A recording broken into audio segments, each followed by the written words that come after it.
Hello' everyone welcome to Nilachal এডু hub আশা কৰিছোঁ সকলো ভালে আছে আপোনালোকে গম পাইছে যে আমাৰ APCCC এক্সামিনেশ্যনৰ 2024ৰ নটিফিকেশ্যন ওলাইছে আৰু প্ৰিলিমছ আছে আমাৰ জুনত তো তাৰে কাৰণে আমি আজি আপোনালোকৰ ওচৰলৈ এটা কাৰেণ্ট এফেয়াৰ্ছৰ ভিডিঅ' লৈ আহিছোঁ আমি ইয়াতে পলিটিকেল কাৰেণ্ট এফেয়াৰ্ছখিনি ডিছকাছ কৰিম আৰু এইখিনি ডিছকাছ কৰাৰ কাৰণে মই সহায় লৈছোঁ vision IASৰ PT 365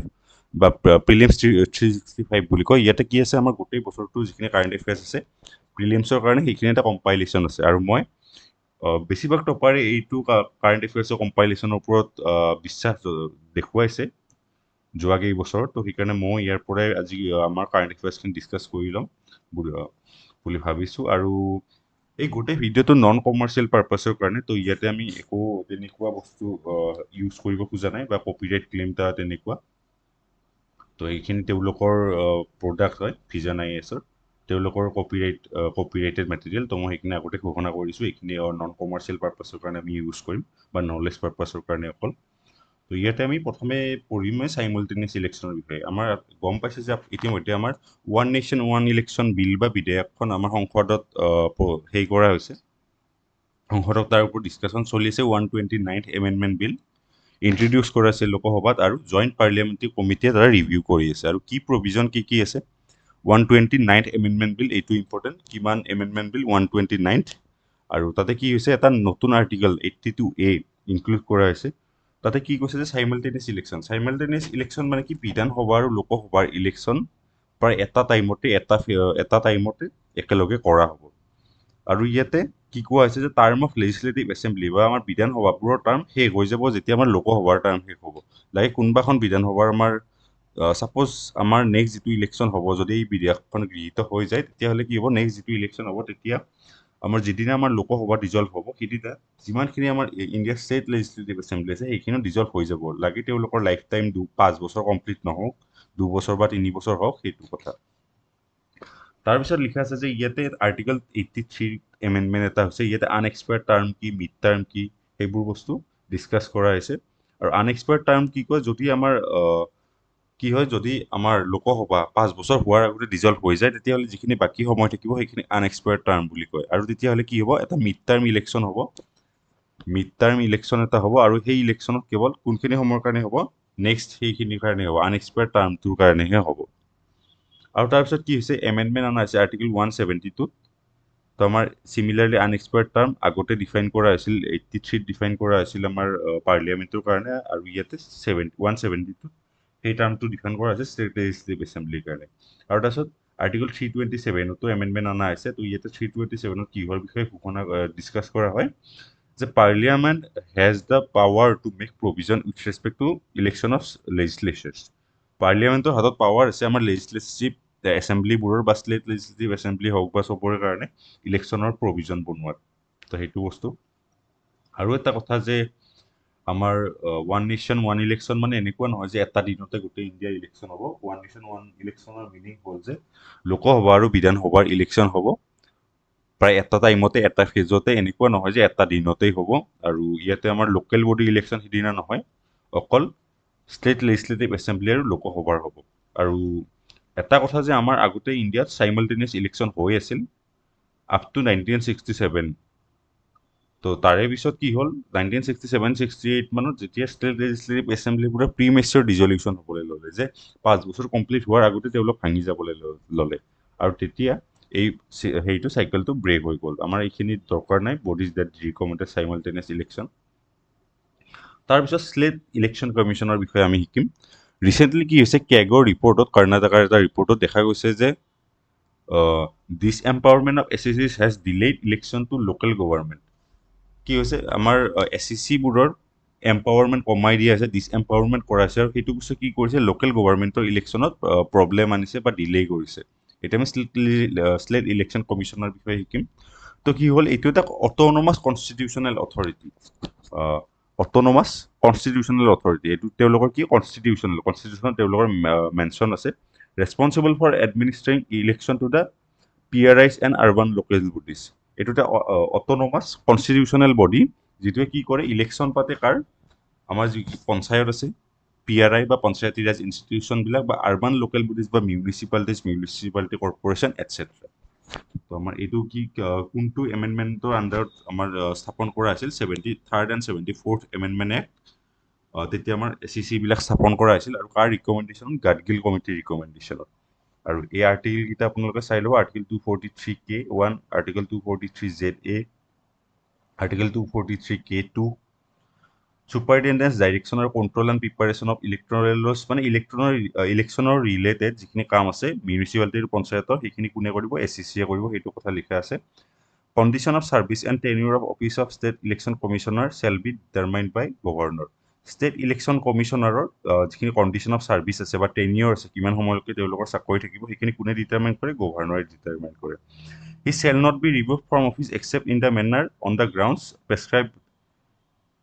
for removal of a state high court judge. Simply, state high court or judgeৰ নিচিনা similar provisionত আমাৰ state election commissionerৰো removal হয় আৰু remove কোনে কৰে প্ৰেচিডেণ্টে কৰে এইটো বস্তু ইম্পৰ্টেণ্ট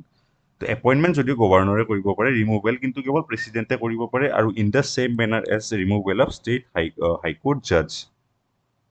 আৰু ফাংচন কি কি আছে ডিলিমিটেশ্যন আপোনালোকে জানে যে কনষ্টিটিউশ্যন আমাৰ কনষ্টিটুৱেঞ্চিবোৰ কি হয় চেঞ্জ কৰা হয় বেছড অন পপুলেশ্যন বা চেঞ্চাছ তো আমাৰ সেই ডিলিমিটেশ্যনৰ কামটোত পাৰ্টিচিপেট কৰে preparation and revision of electoral ৰোলবিলাক প্ৰিপেয়াৰ কৰে লোকেল বডি ইলেকশ্যনৰ কাৰণে seat reservation for ST SC and OBC in local body election তেওঁলোকে এইবোৰ বস্তু হেৰি কৰে ডাইৰেক্ট কৰে বা মেনেজ কৰে আৰু ডিস্পিউট ৰিজলিউশ্যন কৰে লোকেল বডি ইলেকশ্যনত আৰু কি কেণ্ডিডেটৰ ডিছকুৱালিফিকেশ্যন যদি কিবা ফ্ৰড বা তেনেকুৱা ক্ষেত্ৰত যদি আমাৰ কেণ্ডিডেটবিলাকৰ ডিছকুৱালিফাই কৰিব লাগে সেইবোৰ ষ্টেট ইলেকশ্যন কমিশ্যনে কৰে আৰু গভৰ্ণৰক এডভাইচ কৰে on matters related to conduct of local body election তো লোকেল বডি ইলেকশ্যন হ'লে গভৰ্ণৰক তাতে তেওঁলোকে কি কৰে এডভাইচ দিয়ে যে কেনেকৈ লোকেল বডি ইলেকশ্যন কণ্ডাক্ট কৰিব লাগে আৰু ডিস্পিউট ৰিজলিউশ্যন কৰে ডিস্পিউট যদি কিবা যদি কাজিয়া পেচা বা কিবা ডিস্পিউট আছে সেইবোৰ বস্তু ৰিজল্ভ কৰে লোকেল বডি ইলেকশ্যনত আৰু কেণ্ডিডেটৰ ডিছকুৱালিফিকেশ্যন তেওঁলোকে ডাইৰেক্ট কৰে ৰিজাৰ্ভেশ্যন অফ চিট মেনেজ কৰে ইলেক্টৰেল ৰোল প্ৰিপেয়াৰ কৰে ডিলিমিটেশ্যন অফ কনষ্টিটুৱেঞ্চিত তাতে পাৰ্টিচিপেশ্যন কৰে নেক্সট এইটো ইম্পৰ্টেণ্ট ডিলিমিটেশ্যন কমিশ্যন আপোনালোকে গম পাই যে অসমতো ৰিচেণ্টলি ডিলিমিটেশ্যন হৈ গৈছিল আৰু সুপ্ৰিম কোৰ্টে এই কেছটোত কিশোৰ চন্দ্ৰ সংগলাল ৰাথোৰ কেছটোৰ নাম কি এইটো ইম্পৰ্টেণ্ট কিশোৰ চন্দ্ৰ সংগলাল ৰাথোৰ কেছ কি কৈছে যে constitutional courts have the power to review the orders of delimitation commission মানে কি হৈছে আমাৰ যিবিলাক কনষ্টিটিউশ্যনেল কোৰ্ট আছে কোৰ্টবিলাকৰ হাতত পাৱাৰ আছে ডিলিমিটেশ্যন কমিশ্যনৰ অৰ্ডাৰ ৰিভিউ কৰা আৰু ডিলিমিটেশ্যন কমিশ্যনৰ বিষয়ে আমি এতিয়া পঢ়িম যে ডিলিমিটেশ্যন মানে কি হ'ল process of the fixing of number of seats and boundaries of territorial constituency in Lok Sabha and legislative assembly আমাৰ যিহেতু আমাৰ কনষ্টিটুৱেঞ্চিবোৰৰ কি হয় বা সমষ্টিবোৰৰ পপুলেশ্যন চেঞ্জ হৈ থাকে তো যেতিয়া আমাৰ কি হয় তো তাৰে হিচাপত আমাৰ যেতিয়া আমাৰ কনষ্টিটুৱেঞ্চি বা সমষ্টিবোৰ আমি বাউণ্ডাৰী চেঞ্জ কৰিম বা নাম্বাৰ অফ চিটবোৰ চেঞ্জ কৰি থকা হয় ৰিভাইজ কৰি থকা সময়ৰ লগে লগে যাতে এটা ফিক্সড প্ৰপৰ্শ্যন এটা মেইনটেইন থাকে যে এটা কনষ্টিটুৱেঞ্চি বহুত ডাঙৰ হৈ নাযাওক বা তাৰে মানে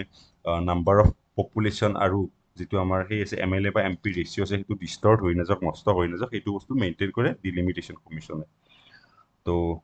responsibility of delimitation is assigned to high power body known as delimitation commission বা boundary commission বুলি কোৱা হয় under article 82 delimitation is done by such authority and such manner as parliament may by law determine under article 82 এতিয়ালৈকে চাৰিবাৰ হৈছে 52 চনত 1952 63 73 আৰু 2002 আমাৰ এতিয়ালৈকে চাৰিবাৰ হৈছে আৰু তাৰে পিছত এতিয়ালৈকে প্ৰায় কিবা 2026লৈকে সেইটো বন্ধ কৰি ৰখা হৈছে পজ কৰি ৰখা হৈছে নেক্সট আমাৰ 2026ৰ পিছত হ'ব Delimitation Commission's decisions are considered final and unchangeable in any court. Normally কি হয় আমাৰ Delimitation Commissioner কি ডিসিশনটো ফাইনাল বুলি ধৰা হয় আৰু হেতু কেতিয়াও চ্যালেঞ্জ কৰা নাযায় কোৰ্টত চ্যালেঞ্জ কৰিব পৰা নাযায় কিন্তু ৰিসেন্টলি এই কেছটোত কৈছে যে কিশোৰ চন্দ্ৰ সংগলাল ৰাথোৰ কেছত কি কৈছে আমাৰ কোৰ্টবিলাকৰ হাতত পাৱাৰ আছে Delimitation Commissioner অৰ্ডাৰটো ৰিভিউ কৰা আৰু কম্পোজিশন কি আছে ইয়াৰ কোন থাকে ইয়াতে সাৰ্কুলাৰটো কি জাজ of supreme court chairperson Chief Election Commission আৰু Election Commissioner nominated by Chief Election Commissioner আৰু State Election Commissioner আমি ইতিমধ্যে পঢ়িছো যে আমাৰ যিটো State Election Commission আছে তাৰ যিটো হেড বা চেয়াৰম্যান আছে State Election Commissioner তেখেত থাকিব Judge of Supreme Court as a chairman থাকিব আমাৰ গোটেই ইণ্ডিয়াৰ Chief Election Commissioner থাকিব আৰু Election Commissioner তেখেতে যি নমিনেট কৰিব তেওঁলোক থাকিব নেক্সট আমাৰ কি আছে ভিভিপেট মেচিনৰ বিষয়ে পঢ়িম association of Democratic reforms ADR versus election commission of India যিটো কেছ আছে তাতে কি কৈছে সুপ্ৰিম কোৰ্টে ডিছমিছ কৰিছে ৰিকুৱেষ্টটো টু ক্ৰছ ভেৰিফাই ভিভিএট ৰেকৰ্ড তো কি কৰিছিল কোনো এওঁলোকে এছ'চিয়েশ্যন অফ ডেম'ক্ৰেটিক ৰিফৰ্ম বা ADR নামৰ যি সংস্থাটো আছে তেওঁলোকে কি কৰিছিল এটা ৰিকুৱেষ্ট কৰিছিল যাতে ভিভিএটৰ যিটো আমাৰ ডাটা আছে সেইটো ক্ৰছ ভেৰিফাই কৰাৰ কাৰণে কিন্তু সুপ্ৰিম কোৰ্টে সেইটো নালিফাই কৰিছে বা ডিছমিছ কৰি দিছে এটা কি EVM আমি এতিয়া EVM আৰু ভিভিপেটৰ বিষয়ে কৰিম EVM আৰু ভিভিপেট কি EVM এটা portable micro' controller based instrument এটা মাইক্ৰ' কণ্ট্ৰলাৰ বেছড ইনষ্ট্ৰুমেণ্ট কোনে বনাইছে ভাৰত ইলেক্ট্ৰিকেল লিমিটেড বা BEL under ministry of defence এইটো ইম্পৰ্টেণ্ট আৰু electric corporation of India limited under department of atomic energy BEL আৰু electronic corporation of India limited under DEA বা department of atomic এনাৰ্জিয়ে বনাইছে প্ৰথম কোড গোৱাত ইউজ কৰা হৈছিল 2017 লেজিসলেটিভ এছেম্বলি ইলেকশ্যনত বা গোৱাৰ যিটো 2017 ইলেকশ্যন আছে তাত প্ৰথম EVM ইউজ কৰা হৈছিল আৰু ফুল্লি ডিপ্লয় কৰা আছিল 2019 লোকসভা ইলেকশ্যনত আপোনালোকে যদি ভোট দিছে আপোনালোকে জানে যে আপোনালোকে যেতিয়া ভোট দিয়ে কাষত এটা মেচিন থাকে তাত অলপ সময়ৰ কাৰণে এখন শ্লিপ এখন আহে আৰু তেতিয়া আপোনালোকৰ ভোটটো সঠিক জেগাত পৰিছে নে নাই সেইটো বস্তু আপোনালোকে কনফাৰ্ম কৰিব পাৰে আৰু এটা জাৰ্নি অফ EVM ভিভিপেট আছে বহুত বেছি চাব নালাগে প্ৰথম ইউজ কেতিয়া কৰা আছিল EVM 1982 কেৰেলাত এতিয়া আমাৰ EVMত তিনিটা ইউনিট থাকে প্ৰথমটো হ'ল বেলট ইউনিট য'ত আমি ভোট দিওঁ 16টা কি থাকে কণ্ট্ৰল ইউনিট প্ৰিচাইডিং অফিচাৰ বা পলিং অফিচাৰৰ হাতত থাকে বা মাষ্টাৰ ইউনিট যিটোৱে চব বস্তু কণ্ট্ৰল কৰে আৰু ভিভিপেট মেচিন যিটোৱে কি কৰে ভেৰিফাই কৰে ভোটটো সঠিক জেগাত পৰিছে নে নাই আৰু বাকী এইখিনি এডভান্টেজ অফ EVM ভিভিপেট আছে তো আমাৰ এইটো বস্তু কি বহুত মানুহে কয় যে EVM হেক হয় কিন্তু এইটো বস্তু বহুত আমি চেষ্টা চলাই বা সেই পৰীক্ষা চলাই গম পোৱা গৈছে যে EVM non programmable pre program কৰিব পৰা নাযায় তাক তো তাৰে পিছত কি হৈছে যে আমাৰ কি আছে runs on battery and does not require external power supply ইয়াতে এক্সটাৰ্নেল পাৱাৰ ছাপ্লাই দৰকাৰ নাই সেইকাৰণে আপোনাৰ হেকিং বা তেনেকুৱা কিবা হোৱাৰ চান্সটো বহুত কম ইনভেলিড ভোটবোৰ নিগেট কৰে সেইটো এটা যে কোনোবাই যদি কিবা ভুলকৈ ভোট দিছে ইনভেলিড ভোট দিছে সেইটো বস্তু এটা কেঞ্চেল কৰি পেলাই ডাজ নট পাৰ্মিট 4 votes বা মোৰ দেন 4 votes পাৰ মিনিট কোনো মানুহে এটা মিনিটত 4টা ভোটতকৈ বেছি দিব নোৱাৰে সেইকাৰণে কি যেতিয়া আমাৰ বুথ কেপচাৰিং হয় কিছুমান জেগাত সেই বুথ কেপচাৰিংটো যাতে নহয় সেইটো বস্তু এনচিয়ৰ কৰে আৰু যদি আমাৰ প্ৰিচাইডিং অফিচাৰে ক্ল'জ বটনটো টিপি দিয়ে তেতিয়াহ'লে আৰু পচিবিলিটি অফ ভোটিং নাথাকে আমাৰ ভোট কৰাৰ একো পচিবিলিটি নাথাকে সেইটো শেষ হৈ যায় তো সেইটো এটা আমাৰ ছেফটি মেকানিজিম এটা যদি তেনেকুৱা বুথ কেপচাৰ বা কিবা হয় আৰু ইয়াৰ পিছত আমি ইলেকশ্যনৰ বিষয়ে পঢ়িম যে মডেল কোড অফ কণ্ডাক্ট কি আপোনালোকে শুনি থাকে যে মডেল কোড অফ কণ্ডাক্ট লাগু কৰা হয় যেতিয়া ইলেকশ্যনৰ প্ৰায় অলপ সময় আগত 48 ঘণ্টা আগত চাগে জেনেচিছ কেতিয়া আছিল 1960 প্ৰথম কেৰেলাত ইউজ কৰা হৈছিল What are model code of conduct? Model code of conduct are some guidelines laid down by Election Commission of India. এইবোৰ কি কিছুমান গাইডলাইন কোনে লে ডাউন কৰিছে ইলেকশ্যন কমিশ্যন অফ ইণ্ডিয়াই ইন কনচেনচাছ উইথ পলিটিকেল পাৰ্টিজবোৰৰ লগত ডিছকাশ্যন কৰি ইলেকশ্যন কমিশ্যন অফ ইণ্ডিয়াই এই গাইডলাইনবোৰ ছেট কৰে যাতে পলিটিকেল পাৰ্টি আৰু কেণ্ডিডেটবোৰৰ যিটো আমাৰ বিহেভিয়াৰ আছে বা তেওঁলোকৰ কণ্ডাক্ট আছে যাতে সেইটো যাতে গোটেই ইলেকশ্যনৰ পৰিৱেশটো বিনষ্ট নকৰে আৰু ফ্ৰী আৰু ফেয়াৰ ইলেকশ্যন হয় সেইটো বস্তু মডেল কোড অফ কণ্ডাক্টে এনচিয়ৰ কৰে আৰু ইলেকশ্যন কমিশ্যনৰ হাতত এই পাৱাৰটো ক'ৰ পৰা আহে আৰ্টিকেল 324 এইটো ইম্পৰ্টেণ্ট আৰ্টিকেল 324ৰ আণ্ডাৰত আমাৰ ইলেকশ্যন কমিশ্যনৰ হাতত এইখিনি পাৱাৰ আহে ছুপাৰিনটেণ্ডেঞ্চ কৰা ডাইৰেক্ট কৰা কণ্ট্ৰল কৰা পাৰ্লিয়ামেণ্ট ষ্টেট লেজিছলেচাৰ প্ৰেচিডেণ্ট আৰু ভাইচ প্ৰেচিডেণ্টৰ অফিচ আমাৰ ইলেকশ্যন কমিশ্যনে কোনকেইটা ইলেকশ্যন কণ্ট্ৰল কৰে পাৰ্লিয়ামেণ্টৰ ইলেকশ্যন ষ্টেট লেজিছলেচাৰ বা বিধানসভাৰ ইলেকশ্যন প্ৰেচিডেণ্টৰ ইলেকশ্যন আৰু ভাইচ প্ৰেচিডেণ্টৰ ইলেকশ্যন তেওঁলোকে কণ্ট্ৰল কৰে আৰু local body election state election কমিশ্যনে নৰ্মেল আমাৰ ইলেকশ্যন কমিশ্যন যিটো চেণ্ট্ৰেলত আছে সেইটোৱে কি কৰে এই 4টা ইলেকশ্যন কণ্ট্ৰল কৰে আৰু state election কমিশ্যনে Panchayati Raj institute বা পঞ্চায়তবোৰ আৰু মিউনিচিপালিটি ইলেকশ্যন কণ্ট্ৰল কৰে কনষ্টিটিউশ্যনত MCCৰ কথা মেনশ্যন নাই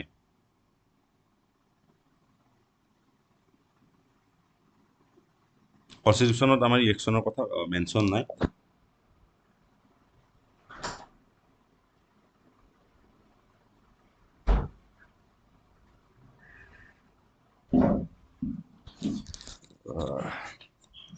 নেক্সট আমাৰ কি আছে কোনবিলাক বস্তু MCCৰ এক্টিভিটিজ প্ৰহিবিটেড আফটাৰ MCC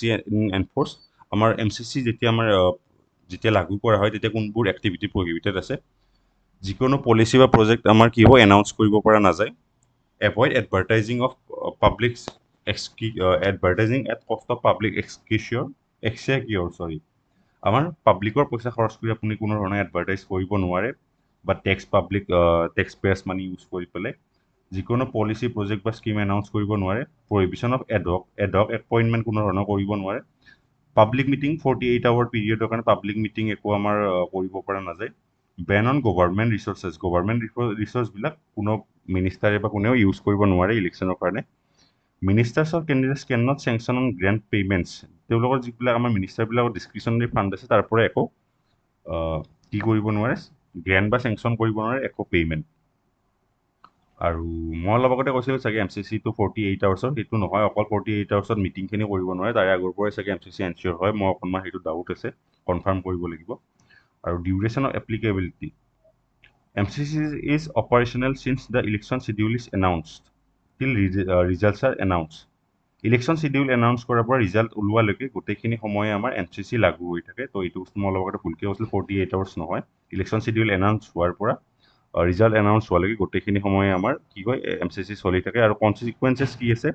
একো ষ্টেটিউটাৰী বেকিং নাই আমাৰ একো লিগেল বেকিং নাই MCCৰ সেইটো বস্তু আৰু প্ৰচিকিউশ্যন কাৰকো কৰিব পৰা নাযায় একো পানিছমেণ্ট তেনেকৈ দিব পৰা নাযায় আৰু কিন্তু ডাইৰেক্টলি একো কনষ্টিটিউশ্যনেল বেকিং নাই ষ্টেটিউটৰী বা বেকিং নাই মানে লিগেল বেকিঙো একো নাই However, certain provisions are enforceable. কিছুমান provision তাৰে কিন্তু enforceable কাৰ থ্ৰুৰে BNS মানে ভাৰতীয় ন্যায় সংহিতা representation of people's act আদিৰ থ্ৰুৰে কিছুমান আমাৰ কি আছে কিছুমান provision enforceable হয় আৰু এনেকৈ কিছুমান আছে আৰু বাকী আজি আমি এইখিনিতে আমি আজিখিনি সমাপ্ত কৰিছোঁ মই বেছি ভিডিঅ'টো দীঘল কৰিব খোজা নাই মই ভাবিছোঁ যে ফেজ বাই ফেজ এনেকৈ কেইটামান ভিডিঅ' আনিম তো আমি গোটেই P365খিনি বা গোটেই কাৰেণ্ট এফেয়াৰ্ছখিনি আমি ডিছকাছ কৰিম মই আজিৰখিনিত আমি এইখিনি ডিছকাছ কৰিলোঁ তো নেক্সট যিখিনি আমাৰ ভিডিঅ' আহিব তাতে আমি বাকীখিনি ডিছকাছ কৰিম আশা কৰিছোঁ এইখিনি আপোনালোকৰ কাৰণে সহায়ক হ'ব ধন্যবাদ